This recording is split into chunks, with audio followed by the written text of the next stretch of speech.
అందరికీ నమస్కారం అండి.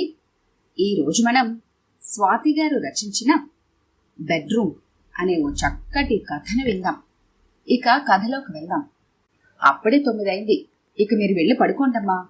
డైనింగ్ టేబుల్ మీద ఉన్న గిన్నెలు సర్దుతూ కోడలను ఉద్దేశించి అన్నారు లక్ష్మి గారు. పర్లేదులేండి అత్తయ్య గారు, అయిపోవచ్చిందిగా అంటూ ఎంగిలి కంచాలు గ్లాసులు తీసుకెళ్లి వంటగదిలోని సింకులో వేస్తుంది భవ్య. అది కాదక్కా, మనం త్వరగా మన బెడ్రూమ్స్కి వెళ్తే తర్వాత అత్తగారికి అడ్డుండదు కదా, అది అత్తగారి తొందరకి కారణం. ఏయ్, నీకు రోజు రోజుకి అల్లరి మరీ ఎక్కువ అవుతుంది. చిన్న పెద్ద లేకుండా అత్తయ్య గారిని ఎంత మాట పడితే అంత మాట అనేటివేనా? ఊరుకో భవ్య, దివ్య మాత్రం ఇప్పుడు ఏమన్నదని అలా కోపడుతున్నావు? అత్తగారంటే ఓ దెయ్యాన్నో భూతాన్నో చూసినట్లు భయపడకుండా ఇలా సరదాగా కలిసిపోయి ఉండటమే నాకు ఇష్టం అని. చూడవమ్మా చిన్న కోడలా, ఈ వయసులో తొందర ఎవరికుంటుందో నాకు ఆ మాత్రం తెలుసు, కానీ త్వరగా వెళ్ళమ్మా, అవతల మా వాడు ఎదురు చూస్తున్నట్లున్నాడు అన్నారు నవ్వుతూ. పోండత్తయ్య అంటూ దివ్య వెళ్లి గబగబా హాల్లో అత్తగారికి మామగారికి 2 మంచాలు వేసి పరిపులు దుప్పట్లు పరిచి నీట్గా పక్కలు సర్దింది. ఈలోగా భవ్య మంచినీళ్ల చెంబు గ్లాసు తెచ్చి మామగారి మంచం పక్కనున్న టీపాయ్ మీద పెట్టింది. భవ్య దివ్య తమ గదుల్లోకి వెళ్లటం చూసి కూడా హాల్లో కూర్చొని ఒక్కపడి నములుతూ తండ్రితో కబుర్లు చెబుతున్న కొడుకులిద్దరిని ఉద్దేశించి, ఇంకా కబుర్లేంట్రా, వెళ్ళి పడుకోండి అన్నారు ముద్దుగా కసిరినట్టు. తల్లి ఆ మాట ఎప్పుడంటుందా అని ఎదురు చూస్తున్న వాళ్ళలా లేచి, గుడ్ నైట్ అమ్మా, గుడ్ నైట్ నాన్న అంటూ ఎవరో తరుముకొస్తున్నట్టుగా హడావుడిగా ఎవరి గదుల్లోకి వాళ్ళు దూరి తలుపులేసుకున్నారు. పిచ్చి సన్నాసులు. కొడుకుల్ని చూసి ముచ్చటగా నవ్వుకున్నారు. ట్యూబ్లైట్ ఆఫ్ చేసి బెడ్ లైట్ వేసి తన మంచం మీద పడుకుంటున్న భార్యను చూసి, ఏమిటోయ్ నీలో నువ్వే నవ్వేసుకుంటున్నావు? నవ్వుతూ అడిగారు రావుగారు. ఏం లేదండి, మన పిల్లల్ని చూస్తుంటే నవ్వొచ్చింది, కానీ మనం కావాలని అక్క చెల్లెల్నే మనింటి కోడలుగా తెచ్చుకొని మంచి పని చేశామనిపిస్తుందండి. వీళ్ళ నలుగురి మధ్య ఈ ప్రేమలు ఆప్యాయతలు ఎప్పటికీ ఇలాగే ఉండిపోవాలని ఆ దేవుణ్ణి కోరుకుంటున్నాను. వాళ్ళ నలుగురి మధ్య కాని ప్రేమలు ఆప్యాయతలు మనిద్దరి మధ్య వద్దా? చిలిపిగా అడిగారు ఆయన. మీ చిన్న కోడలు కూడా మీకు సరిపోయిందే దొరికింది. మీ ఇద్దరికీ సరసాలాడటానికి నేనే దొరికానా? లేని కోపం అభినయించారు. ఏమంటుందేమిటి?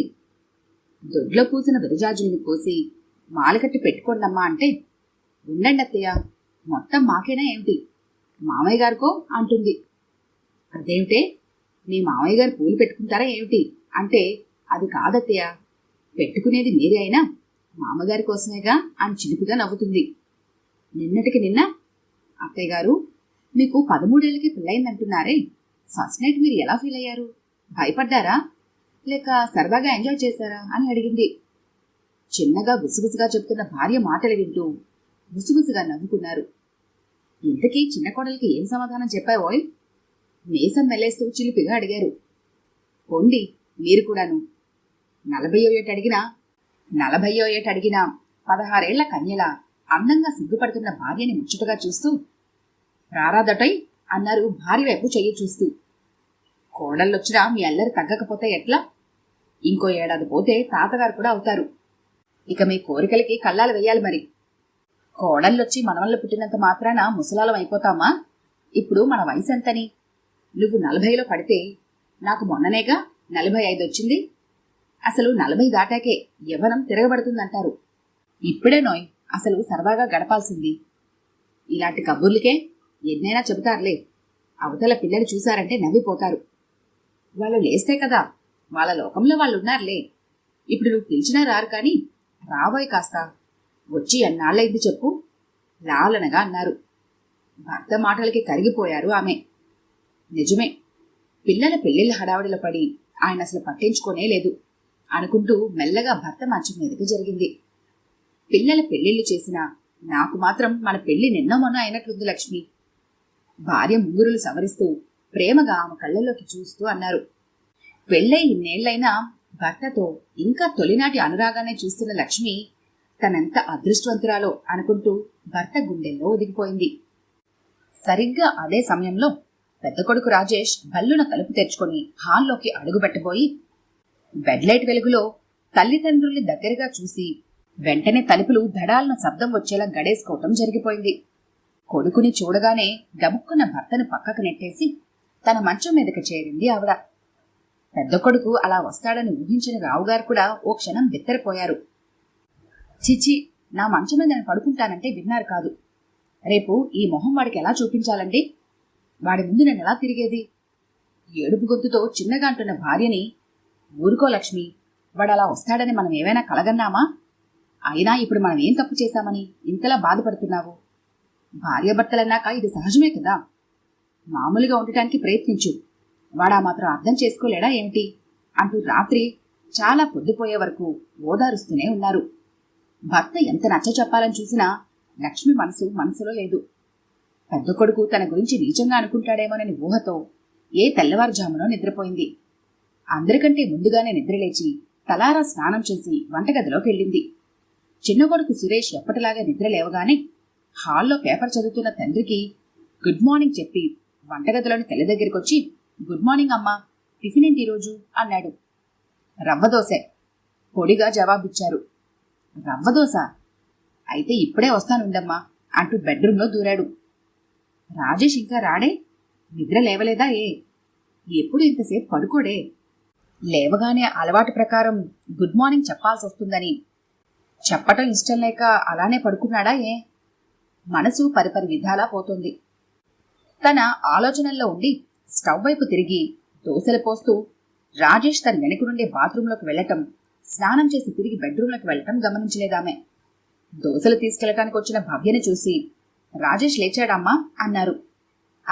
స్నానం కూడా చేశారు. ఏదో పనుందట, త్వరగా టిఫిన్ చేసి బయటికెళ్లాలంటున్నారు అంటూ అత్తగారు వేస్తున్న దోశల ప్లేట్లో సర్దుకుంది. నిజంగానే పనుందేమోనని మనసు సరిపెట్టుకోవాలని చూసినా ఎంత అర్జెంట్ అయితే మాత్రం తల్లిని తండ్రిని పలకరించి తీరిక కూడా లేదా అని ఏమూలో చిన్న బాధ. మళ్ళీ అంతలోనే ఫోన్లే, సాయంత్రం వస్తాడుగా అని సరిపెట్టుకున్నారు. కాని అది అడియాసే అయింది. రోజూ ఆఫీస్ నుండి రాగానే వంటగదిలో చేరి వేడివేడిగా తనేమైనా చేసి పెడుతుంటే తింటూ ఆఫీస్ కబుర్లు చెప్పి నవ్విస్తుండేవాడు. కాస్త ఆ రోజు రావటంతోనే బెడ్రూంలోకి వెళ్ళి, భవ్య టిఫిన్ పట్రా అన్నాడు. ఇలా ఒకరోజు 2 రోజులు కాదు, వరుసగా 4 రోజులు గడిచాయి. వాడికి నన్ను చూస్తుంటేనే అసహ్యం వేస్తుందేమో అనుకుంటూ రాజేష్ ఉన్నంతసేపు కంటికి కనిపించకుండా ఏదో పనులుగాన్లా పెరట్లోనే గడపసాగారు. భర్తతో కూడా అంటి ముట్టనట్లుగా ఉంటూ తన తొందరపాటికి తనలోనే తిట్టుకుంటూ మనసులోనే కుమిలిపోసాగారు. 5వ రోజు రాత్రి కొడుకులిద్దరు తమ గదుల్లోకి వెళ్లారని నిర్ధారించుకున్నాక నెమ్మదిగా పెరట్లో నుండి వచ్చి 4 రోజుల నుండి వరండాలో పడుకుంటున్న భర్త వైపు ఓసారి చూసి నెమ్మదిగా తలుపులు గడివేశారు. బెడ్ లైట్ వేసి ట్యూబ్లైట్ ఆఫ్ చేయబోతూ పెద్ద కోడలు చిన్నగానైనా కొంచెం ఆవేశంగా మాట్లాడటం వినిపించి ఆగిపోయారు. ఏమిటండి, ఏమిటసలు మీ ఉద్దేశం? మీ ప్రవర్తనతో అత్తగారిని మామయ్య గారిని ఎంత బాధ పెడుతున్నారో ఒక్కసారైనా ఆలోచించారా? అసలు వాళ్ళు చేసిన తప్పేంటండి? చచ్చా, తలుచుకుంటేనే అసహ్యం వేస్తుంది. ఇంత వయసొచ్చినా ఇంకా సిగ్గు లేకుండా. అది కొడుకులు కోడళ్ళు పక్క గదుల్లో కాపురం చేస్తుంటే వాళ్ళు సిగ్గు లేకుండా కొత్త దంపతులా ప్రవర్తిస్తుంటే చిచ్చి, తలుచుకుంటుంటే నాకే సిగ్గేస్తుంది. ఏమిటండి, అంత సిగ్గుపడాల్సినంత తప్పుడు పని వాళ్ళేం చేశారు? నిన్న మొన్నటి వరకు వాళ్ళ దాంపత్య జీవితానికి తీపి గుర్తనే ఈ బెడ్రూమ్ని మనకివ్వటం వాళ్ళు చేసిన తప్పు. వాళ్ళు ప్రేమగా దగ్గరుండి కట్టించుకున్న సొంత ఇంట్లోనే కొడుకుల సుఖం కోరి పరాయి వాళ్ళలా బయట పడుకుంటున్నారే, అదేనా వాళ్ళు చేసిన తప్పు? సిగ్గు లేకుండా కొత్త దంపతులా ప్రవర్తిస్తున్నారంటున్నారే, దీనికి సిగ్గుపడాలా అండి వాళ్ళు? అగ్నిసాక్షిగా పెళ్లి చేసుకుని 25 ఏళ్ల నుండి కాపురం చేస్తున్న భార్యాభర్తలే కాని పరాయి వాళ్ళు కాదుగా. అది కాదు భవ్య, ఇంత వయసొచ్చినా ఇప్పుడు కూడా. కోపంగా అంటున్న భవ్య మాటలకి అడ్డు రాబోయాడు. చాలే ఊరుకోండి, ఎంత చెప్పినా మళ్ళీ అదే మాట. ఎంత వయసని? నిన్న 50 ఏళ్లు లేని మీ అమ్మా నాన్న మీ కళ్ళకి ముసలలా కనిపిస్తున్నారండి? నిన్న మొన్నటి వరకు వాళ్ళిద్దరూ ఒకే బెడ్రూంలో పడుకుంటున్నా ఏమి అనిపించదు మీకు? ఈ రోజు మీకు పెళ్లి కాగానే ఇంత సడన్ గా వాళ్ళ వయసు గుర్తొచ్చిందా అండి? అయినా మనిషికింత వయసొచ్చాక దాంపత్య సుఖం అనుభవించకూడదని ఎక్కడైనా ఏ గ్రంథాల్లోనైనా రాసిపెట్టి లేదండి. ఇంత చిన్న విషయానికి మీరెందుకింత రాద్ధాంతం చేస్తున్నారో అర్థం కావటం లేదు. మీ ప్రవర్తనకి అత్తయ్య గారు ఎంతగా కుమిలిపోతున్నారో మీకేం తెలుసు? మామయ్య గారైతే తన మంచం బయట వేసుకుని పడుకుంటున్నారు. వాళ్ళ బెడ్రూంలో పడుకుంటూ అన్ని సుఖాలు అనుభవిస్తూ వాళ్ళని మాత్రం ఒకరికొకరు కాకుండా బయట పడుకునేలా చేశారు. పైగా వాళ్ళంటే అసహ్యం. బావుందండి మీ వరస అంటూ ఓసారి భర్త వైపు చూసింది. రాజేష్ ఏదో ఆలోచిస్తున్నట్టు కనిపించేసరికి, చూడండి, నేనేదో ఆవేశంతో అన్నానని కోపగించుకోక కొంచెం ఆలోచించండి. నిన్న మీకు జరిగిన అనుభవం రేపు మీ తమ్ముడికో, నాకో, నా చెల్లెలికో ఎదురు కావచ్చు. అలా జరగకుండా ఉండాలంటే ముందు మీ అమ్మగారికి, నాన్నగారికి ఓ బెడ్రూమ్ ఏర్పాటు చేసే ప్రయత్నం చేయండి. లేదంటే చెప్పండి, నేను కూడా అత్తయ్య గారితో పాటే పడుకుంటాను. భార్య మాటలకి సిగ్గుపడ్డాడు రాజేష్. నిజంగానే నేను నీలా ఇంత దూరం ఆలోచించలేదు భవ్య. ఏదో ఆ రోజు బాత్రూంకి వెళ్లాల్సి వచ్చి తలుపు తీయగానే వాళ్ళ నా పరిస్థితులు చూసి నిజంగానే అసహ్యించుకున్నాను. నీ మాటలు విన్నాక తెలిసింది నేనెంత పిచ్చివాడ్లా ప్రవర్తిస్తున్నాను అని. నువ్వన్నట్లు నిజంగా వాళ్ళకి బెడ్రూమ్ లేకపోబట్టే ఈ గొడవ జరిగింది. రేపు ఆఫీస్కి సెలవు పెట్టైనా సరే అర్జెంటుగా చెక్కలతో హాల్లో పార్టిషన్ ఏర్పాటు చేయిస్తాను. తర్వాత నిదానంగా అటాచ్డ్ బాత్రూంతో సహా బెడ్రూమ్ కట్టే ప్లాన్ చేయాలి.